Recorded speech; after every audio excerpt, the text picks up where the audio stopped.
Chinooka, a small boy with an enormous talent, was known throughout his village as a truly good painter.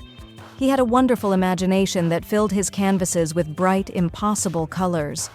One sunny afternoon, Chinooka was finishing his latest creation, a magnificent, colorful spider.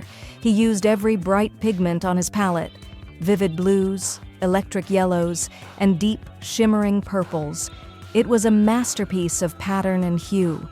Tired from his work, Chinooka put down his brushes and slowly drifted off to sleep right there at his table. Suddenly, he was jarred awake.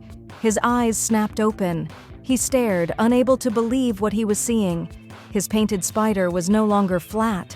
It was real, glistening, and slowly crawling right off the paper and onto the wooden desk. The spider blinked. Its multifaceted eyes were not painted colors anymore. They were a furious, glowing red, burning with an alarming intensity. Chinooka watched in horror as the single spider suddenly began to pulse and split.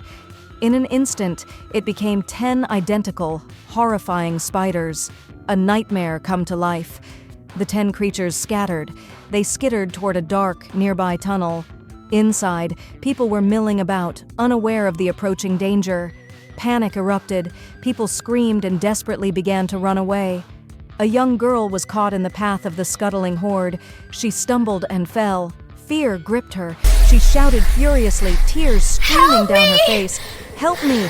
Please, help me!" Then, just as the moment reached its terrifying peak, the 10 spiders suddenly stopped. They converged, shrinking and merging until they were one single spider again. The lone creature turned, darted across the floor, and seamlessly settled back onto the paper, exactly into the colorful spot it had been painted on. Chinooka sat up straight, his heart pounding hard against his ribs. He looked at the painting. The colorful spider was perfectly still. He realized, with a huge sigh of relief, that it had all been a vivid, terrifying dream.